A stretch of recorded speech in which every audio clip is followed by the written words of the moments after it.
Many people have been waiting on the sidelines in real estate for two reasons: low inventory and high mortgage rates. The business prognosticators have bubbled up to the surface to make some very interesting predictions about what the Fed will do in 2024 surrounding interest rates. So what you're saying is in the next 24 months, that this predictor is saying Fed rates down 3 points. Imagine, I mean, I don't know about you guys, but a 5% mortgage rate sounds unbelievably good right now. And the news should get home buyers in a position to pounce or to be proactive and get in now on a buy-down mortgage if possible. The difference between a 7 and a 5, it puts you in the market. What if you could get a 5 today? Does that put you in the market today? Of course it does. Okay. Now is likely the best time to buy a house. In 6 months, it may be too late. Find out why in this episode of the Slow County Real Estate Podcast with Hal Sweasey. Here's your host, James Bueno. Slow County Real Estate with Mr. Hal Sweasey. How are you, sir? I'm thinking about it, but I think I'm doing good, James. Give me a minute. Yes, you're doing I'm fine. great. Thank you. JT? Oh, I don't have to think about it. I'm awesome. Are you that kidding was me? quick. Hey, Mr. Kingman, how are you? Good to go. Good to go. Looking at the screen, Yes. we got to tell everybody thank you. Let's give them let's give our listeners a round of applause. Yes. And why are we doing this right now? Because they endorse us and send us money? No? Well, Okay. no, it's actually That's not how it works? It's actually Okay. free. We're paying for this. Oh, okay. Yeah. It's the other way. It's a service. We It's a service. Okay, yes. Yeah, so we have a lot of people viewing us, which is great. I mean, looking at this, you have 15,000 views to our page just from our podcast.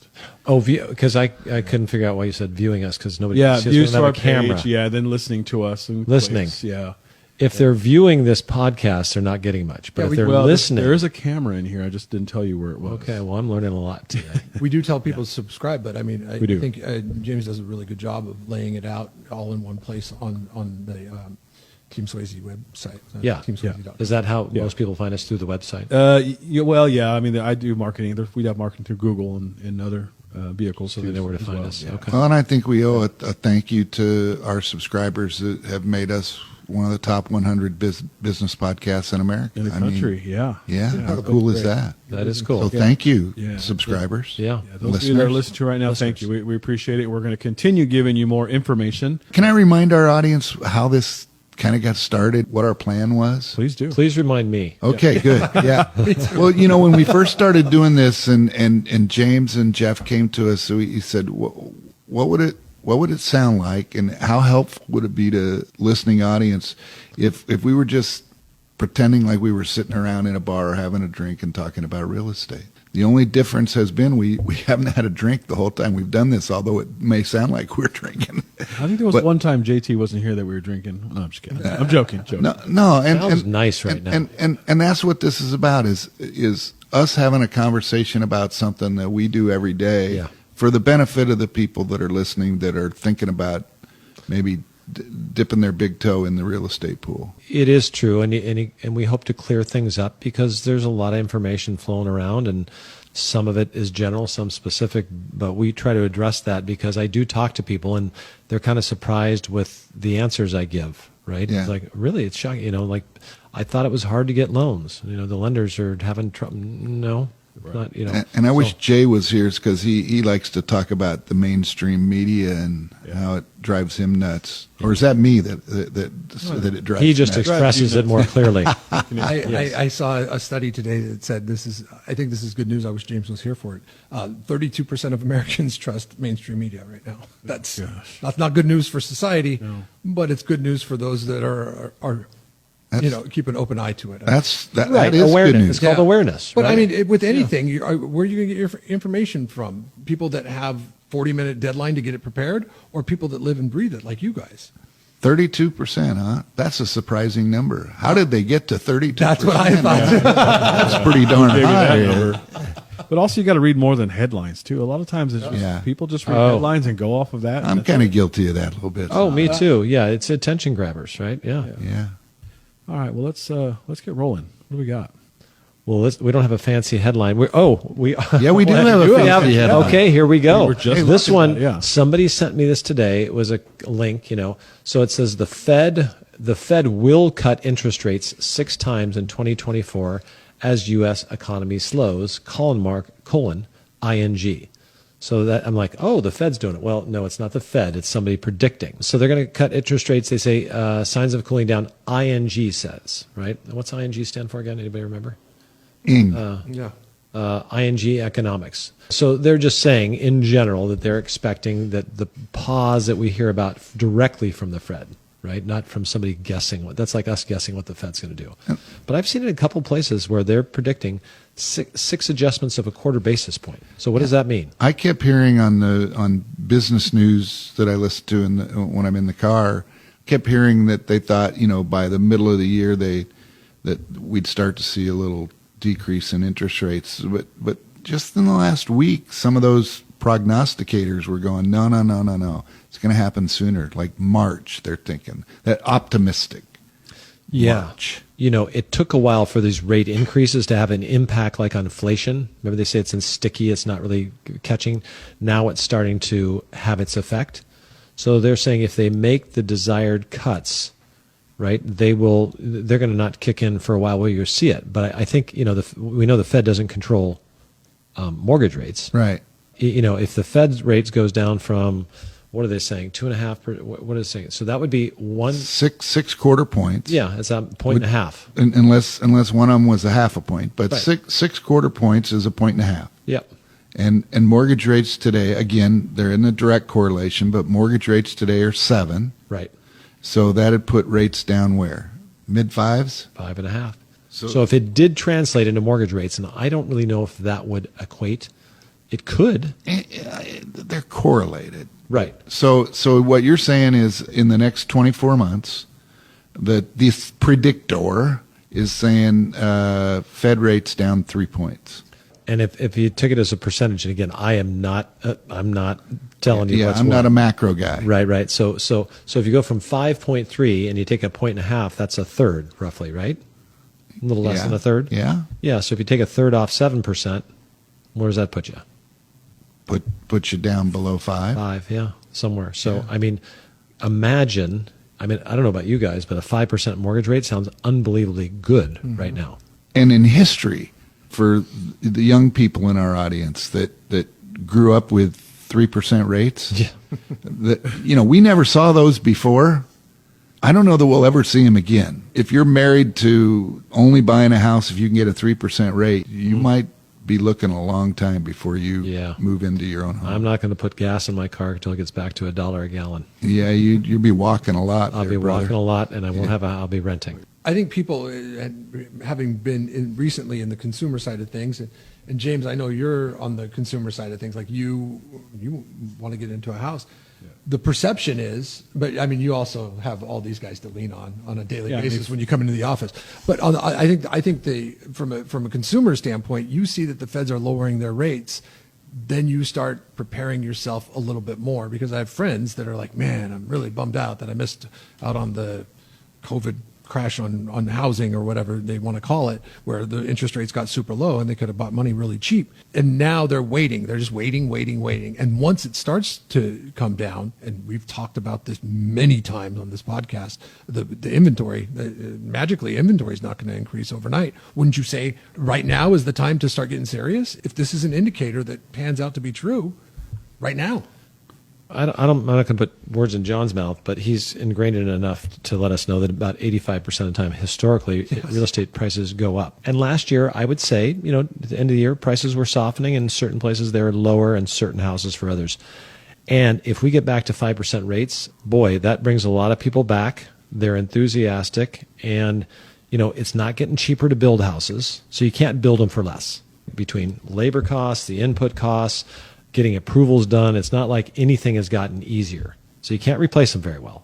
What's the difference between fear and courage? Taking the leap. Taking the leap. Courage represents taking the leap. Fear is I'm afraid. Courage is I'm gonna go even though I'm afraid. I'm going to do it anyway. I agree and disagree. Like me, JT. So a 5 and a 7 is a big difference versus me looking and me in the market. Yeah. So that's a huge difference for me personally, right? So am I afraid or courageous, or am I being dumb? Like, I don't want to stretch myself. I'm not going to call you dumb. No, but you know what I'm saying. So like at a 7, and I'm not being JP where I'll find a $250,000 house and slow, right? It's not going to happen. I'm going to wait for something that I want, maybe not get everything, but the difference between a 7 and a 5 for me is whether I'm in the market or not. Yeah, and the difference between a 7 and a 5, it puts you in the market. What if you could get a 5 today? Does that put you in the market today? Of course it does. Okay. So that's available today. We just have to be creative with our lending solutions. Explain that. Well, we've talked about it in a number of recent podcasts, but it's real quick for the listeners today. It's the buy-down loan issue. Right. You get a lower rate. 2-1 would be a lower rate by 2 points in year 1, by 1 point in year 2, and then in year 3 you're back to the current rate. However, if rates do go down, what are you going to do? You're going to finance it back into that lower rate for the balance of the loan. Back to where Hal was, if rates do go down, what is that going to do to the number of buyers that are in the marketplace? And we were told by that guy that was talking about loans a year or so ago, I can't think of his name. Barry Habib, that a 1 point drop in rate puts 500,000 additional buyers in the marketplace. Well, crud, right now there's only 500,000 houses for sale in the whole country. If we see that 1 point drop and we see an increase in the number of buyers in the marketplace, what's that going to do to pricing? There you go. It'll probably drive demand up. We know for sure. Then we wonder about supply. But I also think it's going to drive people in, even the cash buyers, because people, when they can make 5% putting their money in something safe like a money market account, that's worthwhile, right? And so that's tempting. Yet we have all these cash buyers. So imagine if you're only getting paid now 3% on that money. Right. Okay. Then you go, well, you're going to look for a better deal. Put it in real estate. But I also think more people will move and give up their 3% if they only have to go to 5. Now, not as many would as if at 3, but more than are at 7, because it's like, okay, maybe I'm selling my house for $1 million and I owe 500, and I'm gonna buy one for 800 in Boise or something, and my loan's going to be 200, so my payment's still less, but I'm living where I want to live. So back to James's question, James, you buy a house for $800,000 today, you get a 2-1 buy down, and so now you're at 5, and you're at 5 for 12 months, and during the next 12 months. The predictors and prognosticators that we're talking about here today are correct, and rates go down. What do you think is going to happen to the value of that $800,000 house in the marketplace? Well, it's going to go up. Assuming inventories don't go off the charts, which I don't see that happening. Right, and I agree with go that, up 100%. Yeah, what I was talking about, it'll loosen up a little more house, right? But it's not going to have a big impact. So your $800,000 house is $900,000. Would you be better off having purchased it at 8 and now it's 9, or waiting that year for that 5% rate? Now you got to buy a house at $900,000 with the 5% rate, where now you got the house at $800,000 and you're refinancing into 5% for the rest of your life. Yeah. That's why I say there's a fear in the marketplace that's real. It happens every time someone buys a house, including me. And probably everybody in the room. And the difference is, do you have the courage to act and sort of bet on the history of the market of the last 80 years and bet on the economy of America and bet on yourself a little bit? So John, you helped you have 2 children, right? Yeah. Yeah. One of them you've already helped purchase a home in the Pacific Northwest. Yeah. And they're glad they did. Yeah. Oh, yeah. Yeah. They bought it. They bought it at 8. Now, if they had to sell it today, they probably wouldn't get more than 8. Oh, they paid $800,000. They paid $800,000 for the house. That wasn't their interest rate. And they got a 5.96% interest rate, and they were very disappointed at the time. Right. How do you think they're feeling about the 5.96 today? Yeah, they're happy. And what I've talked about in terms of betting on yourself, in the year that they've been in their house, their income has gone up substantially, so that now that payment that the first 8 or 10 months just beat the crap out of them every month. I mean, it hurt. 16 months later. Yeah. What are you going to give advice to your other child that may want to buy a house? Well, the short answer is go. Okay. And why? Push the go button. And it's because of what we just talked about. Okay. I mean, I am bullish on the real estate market at any time. I'm not going to say anywhere, but certainly in San Luis Obispo County. Right. My daughter just moved back to the county. If she were listening, I would say, get ready. If she were? If she doesn't listen to every podcast you're she doesn't listen to me at home either. Okay, so. well, that's... The competition today is less than it's going to be, when the rates do come down. And I fully believe they're going to come down. I believe the prognosticators. Getting ready is a big deal because it's not like one day on a Tuesday you decide to buy a house.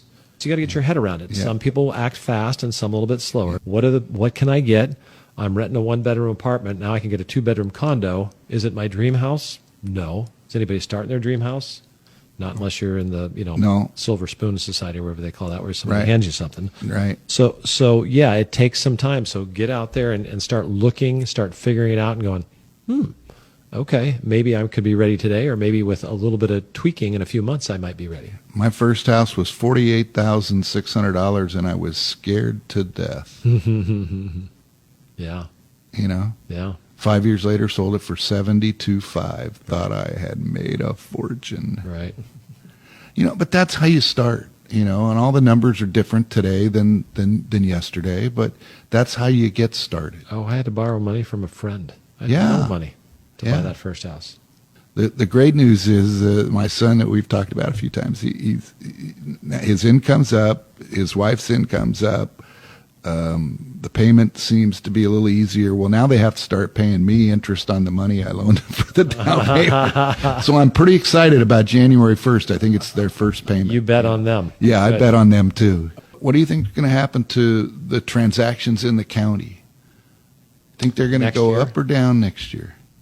The only reason I would hesitate maybe down is because we had some new builder stuff, and it's hard for those guys to finish those houses. I don't know how many we got left to sell. Yeah. Because the inventory creates activity, right? If I own a home and there's some new construction, people have a place to go. So I'm going to say the transactions will be up. Okay, so December 2024. Okay, James, you go first. So it's going to be on interest rate prediction and how number of sales. Okay. I'm going to say that the interest rates are still in the sevens. So interest rates in a year, 7%. It's going to keep keep him- positive, James. Keeping him from buying a house. Do you want being honest? Like I'm competing to win, so Yeah. I got to give you my honesty. Good. Okay. Yeah. And sales going to be up or down, and what percent? Oh, God, I'm going to sound like the Grinch. I'm going to say down. And what percent? Don't say 100%. If you say 100%, this will be our last and final podcast. I don't know. 5% Yeah. sales are down. Down, that's it. Number of sales. Yep. Okay, December. And we're going to do that for the whole year. Okay. Right? So we'll go at December. Okay, annual sales. Okay, Jeff, you're up next. What's the interest rate right now? 7. We're going to call it 7, just a smidge above today. I'll say is going to be 6.37. Jeez. Nice. I like it. I like the guy. Oh, That, And Targeted. sales are down 10.726%. Yeah, up or down? no, the sales are be up 12. 12%. Wow. I like it. John Turner. I say interest rates are sub 6. I'm going to follow the prognosticators and say 5.5. 5.5%. Okay. And I would say sales are going to be flat in the first 6 months of the year, and they're going to be up 30% in the second half of the year, and so that's going to leave us with a 15% increase in total sales. 15% sales. Wow. Okay. I was going to say 599. Okay. No. Well, you said 7. Hal's going to say 599. Oh, That's Hal's gonna because say I won with that last time, but I got to go with something new. Okay. Did I say I won last time? you did. Okay, You just want did. to make sure. You're close Okay. to this. Do we have Okay. proof of that? Yeah. None whatsoever. It's anecdotal. It's all in the podcast. You should subscribe and listen wherever you get your podcast. I don't know where I came up with this number, but sales will be up 9%. Wow. And I'm going to say interest rates are going to be right at 6%. I said 599. You just had to change it. Yeah, it's 6%. You got 7, 6.37, 5.5, and 6. I know how. I knew Okay. I knew where he was going. Gosh, I can't wait for this year to pass. And then who's going to win the Super Bowl again next year? Again? Niners. Niners again in 2025. Again? That'll be their second in a row. Yeah, 2 in a row. Yep. Yeah. Okay. Well, what else is it? There's nothing else to talk about now. I just feel we're like I done. got squeezed. And- You got and- squeezed. I have a very little margin for error. You know, I mean, I think. No, I think when John's got the high side and Hal's got the low side. We'll do a mid-year review. No, I think when you look ahead, if it takes a while for the feds to cut, I could see us spending in the next 3, 4, 5 months similar to the last 3, 4, 5 months in terms of still a lot of cash buyers and some people starting to trickle back into the market that are financed buyers. Mm-hmm. But once the interest rate starts to go down, I think Jeff said this earlier, I think you'll see people jump in a little more confidently, and I think I think both on the seller and the buyer side, which will give us the increase in transactions. There's a lot of people that are waiting. A lot Yeah. of people that are waiting. Yeah. And when James raises his hand, the second reduction, if it's 2 in a row, I think it'll be okay, a big push. It's After the the sign, third huh? one, that'll signify a trend. And I'm just talking about Fed interest rates. It's just the confidence, the consumer confidence will be so high. Well, I have an advantage over all of you because there are a lot of people waiting, and the people that are waiting for a house, and they're ready to buy. Mm-hmm. Look at where we've gone from 3 to almost to 8, back down to 7. It's not going to get worse. It's not like it's going to 10, most likely, right? So I think we're already ahead of the game, even if not much happens. I mean, people need places to live. Yep. You know, you always need housing. The rental market is super strong. People can live here. So yeah, I'm thinking even if it doesn't drop that much, it's still going to be better in both ways. Housing does follow a little bit the life's events. Yeah. Life's events. What are life's events? Marriages, divorces, births, deaths, Yep. old jobs, new jobs, retirements. Those are the types of reasons that people move on, move up, move down. Those things are going to continue to happen. Doesn't matter what the interest rates do. Doesn't matter what the home prices do. Those are going to. So there'll always be a real estate market. Yep. If anybody has any questions about, selling a house, birth, deaths, what you're talking about, there's different situations on selling a house. They can contact you and ask you any questions on anything. I mean, do they have to be? Oh, yeah. Somebody just called me today, and they didn't know what to do with their house, and they'd moved out. They're moving back in. Do I move near my kids? I just give them all the options, and she was very appreciative. So, yeah, that's what we do. Advice. Yeah. Advice. It's not always about let's go sell your house. Yeah, we've seen all sorts of things, and we try to give people the most options possible so that they can pick the one that works best for them. Right. Yep. Okay, on that, thank you guys. Thank you. We'll see everybody at our Christmas party. Yes. Yeah, so we're excited for that. Thank you, everybody who listens, and we will talk to you next week. Thank you for listening to the Hal Sweasey podcast. Be sure to subscribe and rate this podcast. Check for it in your feed for the latest information on the San Luis Obispo County market. The Slow County Real Estate with Hal Sweasey podcast is available wherever you get your podcast and on halsweasey.com, where you can find current listings and other real estate tips. halsweasey.com, that's HALSWEASEY.com. I am James Bueno, Director of Marketing for the Hal Sweasey Group. If you're looking for anything real estate, give us a call, 805-781-3750. Hal Sweasey is a licensed California real estate broker. DRE number 01111-911. The Slow County Real Estate with Hal Sweasey podcast is a production of AGM Podcasts. Subscribe wherever you get your podcasts.